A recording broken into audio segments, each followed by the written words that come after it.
RESEAU Mobile Leçon 4, Gestion de la ressource radio. Équipe pédagogique réseau informatique @UVCI 2018 mai 2018 version 1.0 Table des matières et objectif 3.2 Introduction 4.3 Notion de cellule 5.1 Concept cellulaire 5.2 Cellule 5.3 Forme d'une cellule 6.4 Mécanisme de réutilisation des fréquences 6.5 Exercice 7.4 Motifs et distance de réutilisation de fréquences 8.1 Motif ou cluster 8.2 Motif régulier 8.3 Le code de couleur BSIC, Base Station Identity Code 9.4 Distance et taux de réutilisation 9.5 Capacité du système et nombre de cellules 10.6 Concept de réseau multicouche 11.7 Exercice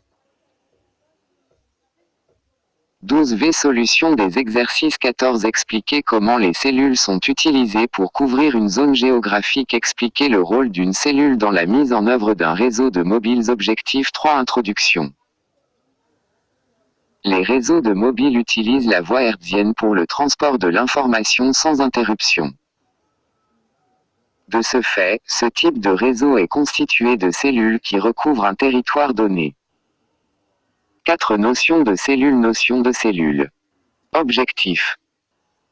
Expliquer le rôle d'une cellule dans la mise en œuvre d'un réseau de mobile. 1. Concept cellulaire. Dans un réseau GSM, le territoire est découpé en petites zones appelées cellules. Le concept cellulaire est le principe de base d'un réseau de mobiles.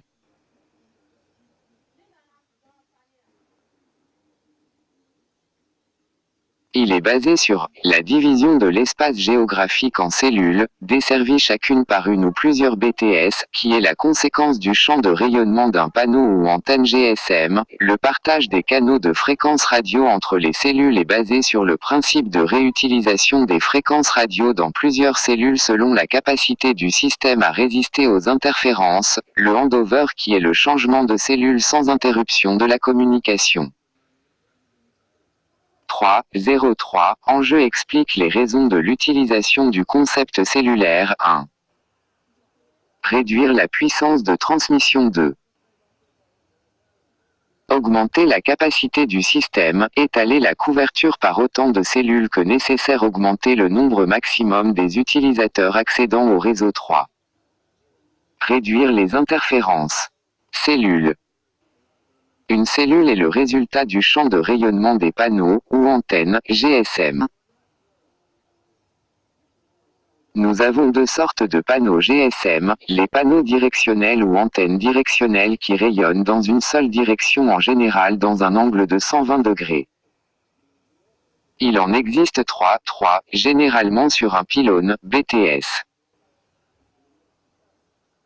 Ce nombre est fonction de la politique de planification de l'opérateur, et les panneaux omnidirectionnels ou antennes omnidirectionnelles qui rayonnent sur 360 degrés.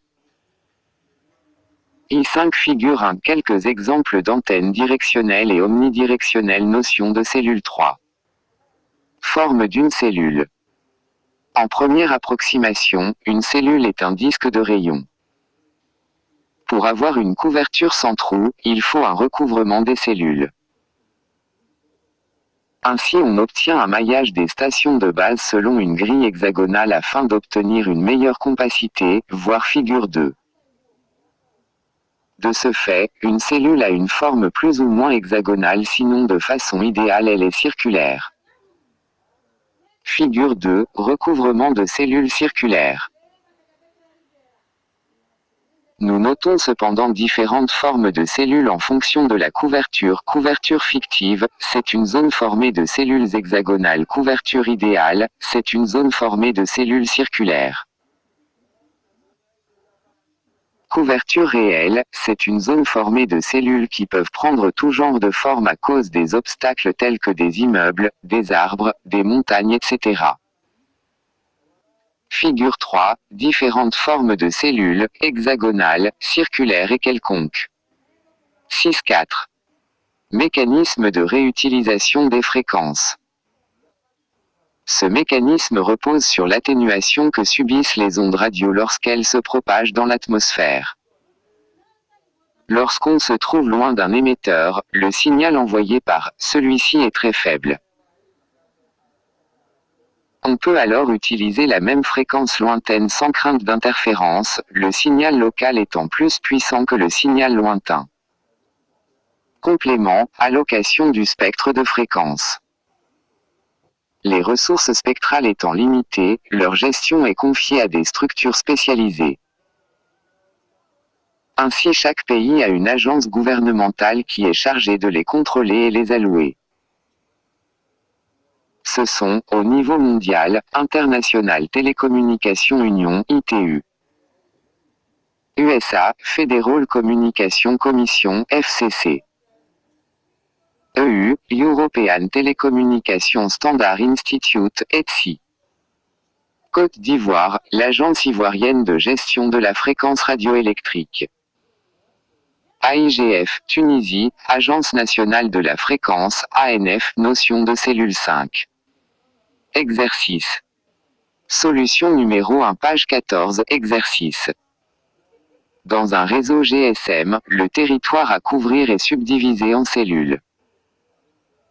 Une cellule est le résultat du champ de rayonnement des antennes GSM.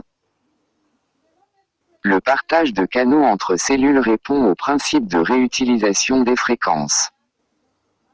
Exercice. Le GSM adopte le concept cellulaire dans le but de couvrir toute la zone géographique, de résister aux foudres, d'optimiser la capacité du réseau, d'augmenter le coût des transactions. Motif et distance de réutilisation de fréquence. Cette motif et distance de réutilisation de fréquence. Motif ou cluster. Le réseau GSM utilise un réseau maillé formé d'émetteurs et récepteurs dispersés sur une zone à couvrir. Deux émetteurs voisins utilisent des fréquences différentes, mais des émetteurs éloignés réutilisent les mêmes fréquences selon le principe de réutilisation des fréquences. En pratique, la superficie totale de la couverture est divisée en clusters. Le nombre de cellules N dans chaque cluster est appelé taille du cluster. Les cellules dans un cluster utilisent tous les canaux fréquentiels. Il n'y a pas d'interférence co-canal dans un même cluster. L'interférence co-canal provient de deux cellules utilisant la même bande fréquentielle. Le cluster est reproduit sur toute la zone de couverture. L'image ci-contre montre un exemple de trois clusters de taille n égale 7,2. Motif régulier. On appelle motif régulier un motif à n cellules vérifiant la relation. Les premiers entiers qui vérifient cette relation et qui correspondent à des tailles de motifs possibles sont 1, 3, 4, 7, 9, 12, 13, 16, 19, 21, 25, 27. Les tailles en italique correspondent aux tailles de motifs les plus couramment utilisées. Fondamental. Si un opérateur dispose de NF fréquences au total, avec un motif de taille n, il pourra mettre fréquence dans chaque cellule. Pour augmenter la capacité du système, il faut utiliser des cellules de petite taille. Pour localiser le co-canal le plus proche, se déplacer cellule le long d'une chaîne d'hexagones, puis tourner contre le sens de la montre et se déplacer cellule. 60 degrés J. Figure 4, localisation du co-canal pour n égale 3, I égale 1 et J égale 1, 2 motifs et distance de réutilisation de fréquences. 8 exemples, et répartition des fréquences. On considère un opérateur de GSM avec un total de 14 canaux de fréquence à sa disposition et on fait une planification avec un motif de taille n égale 7. On obtient le schéma de répartition des fréquences ci-contre avec NF égale 14 et N égale 7. Cet opérateur peut donc utiliser fréquences dans chaque cellule. Le code de couleur BSIC, Base Station Identity Code. Afin de différencier deux stations suffisamment éloignées, on utilise le code de couleur BSIC. Le couple fréquence BSIC permet sur une zone donnée de déterminer parfaitement une cellule. À l'intérieur d'un motif, on utilise le même BSIC. Ainsi, les cellules voisines, cellules de fréquence de voie balise identiques, ne font pas partie du même motif. Distance et taux de réutilisation. Rappel, géométrie de l'hexagone. La longueur de chacun des côtés des triangles est R. Par application du théorème de la hauteur dans l'un des 6 triangles équilatéraux, on obtient donc la demi-hauteur L de l'hexagone. Considérons une cellule particulière. Les centres des cellules utilisant la même fréquence sont situés sur un ensemble de cercles autour de cette cellule. Ces cercles sont appelés couronnes d'interférence. Motif et distance de réutilisation de fréquence 9 figure 5 couronnes d'interférence. Le rayon du plus petit cercle correspond à la distance de réutilisation D. Elle correspond à la on en déduit le taux de réutilisation cocanal Q par, avec R le rayon de la cellule et D la distance de réutilisation de fréquence 5. Capacité du système et nombre de cellules. La capacité d'un système de réseau mobile C peut se résumer par les expressions ci-dessous, distance minimale entre deux émetteurs utilisant la même fréquence. Cette distance est déterminée afin d'éviter les interférences entre les différentes cellules dans le réseau. Figure 6, exemple de motif à 3, 4 et 7 cellules. Elle s'exprime en fonction de la et du par taille du motif n rayon de la cellule R motif et distance de réutilisation de fréquence 1, 0, 6. Concept de réseau multicouche. L'augmentation du nombre d'abonnés fait que le nombre de canaux alloués par l'organe de régulation, ARTCI pour la Côte d'Ivoire, devient insuffisant. Pour y remédier, les opérateurs ont recours à des cellules n'ayant pas la même taille sur tout le territoire à couvrir. On parle de réseau multicouche ou réseau superposé. De plus, ces différentes cellules ne comportent pas toutes le même nombre de canaux de fréquence. La taille d'une seule cellule dépend du nombre d'abonnés, du relief et de la localisation. Pour pallier le manque de capacité réseau suite à l'explosion du nombre de leurs abonnés, les opérateurs ont recours à différentes tailles de cellules pour créer un réseau multicouche. Ainsi dans une zone urbaine, nous trouvons des microcellules, par contre dans une zone rurale, nous avons affaire aux macrocellules. À l'intérieur des bâtiments, on trouve des picocellules. Figure 7, réseau multicouche. Les macrocellules, ce sont les plus courantes, responsables de la couverture du réseau. Leur zone d'action s'étend jusqu'à 30 km selon les obstacles rencontrés. Les antennes des stations de base sont généralement montées sur un mât lui-même parfois érigé sur le toit d'un haut bâtiment pour atteindre une hauteur moyenne de 30 mètres. Les microcellules, elles couvrent quelques rues d'un centre-ville ou une station de métro, portée maximale de 500 mètres. Les antennes des stations de base sont accrochées au mur des maisons, à quelques mètres à peine du sol. Une microcellule est définie comme une surface délimitée par des immeubles dont la hauteur est supérieure à celle de l'antenne émettrice. Les ondes transmises sont principalement guidées le long des immeubles et non plus par-dessus ceux-ci comme dans le cas des macrocellules. On parle alors de propagation guidée, ou street canyon effect. Les picocellules, elles couvrent un étage d'un grand bâtiment ou d'un centre commercial, portée maximale 100 mètres. Les antennes sont placées au plafond à l'instar d'un détecteur de fumée. Exercice. Solution numéro 2 page 14, exercice. Un opérateur de téléphonie mobile à 12 fréquences numérotées de 1 à 12. Combien de fréquences devra-t-il affecter à chaque cellule pour un motif de taille A3? 2. Combien de fréquences devra-t-il affecter à chaque cellule pour un motif de taille A4? Vos réponses ci-dessous. 1. NF égale 4, 2.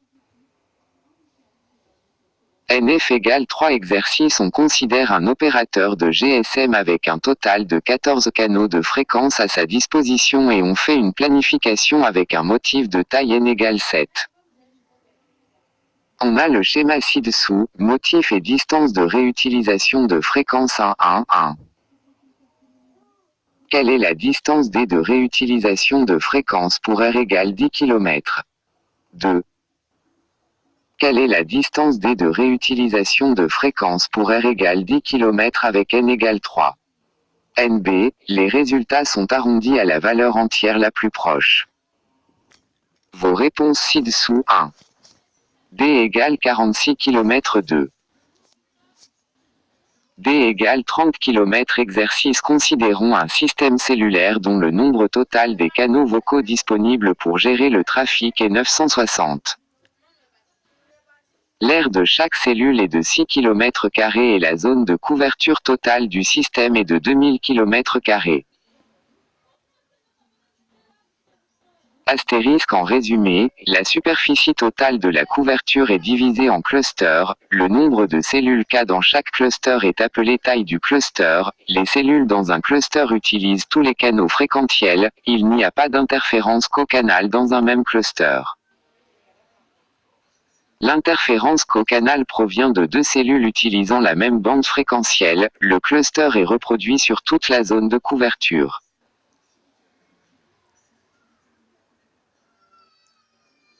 Remplir le tableau suivant en arrondissant les résultats à la valeur entière la plus proche. Taille du cluster 4. Cette superficie couverte par un cluster en km2 est 24, 42. Nombre de clusters pour couvrir la superficie totale 83, 48. Nombre de canaux par cellule 240 137. Capacité du système 80, 000, 45, 714. Astérisque 1. 2 ressources annexes dans un réseau GSM. Le territoire à couvrir est subdivisé en cellules. Une cellule est le résultat du champ de rayonnement des antennes GSM. Le partage de canaux entre cellules répond au principe de réutilisation des fréquences. NF égale 4, 2. NF égale 3. Correction détaillée 1. Le nombre de fréquences par cellule, NF égale 12 tiers égale 4, 2. Le nombre de fréquences par cellule, NF égale 12 quarts égale 3. Exercice P.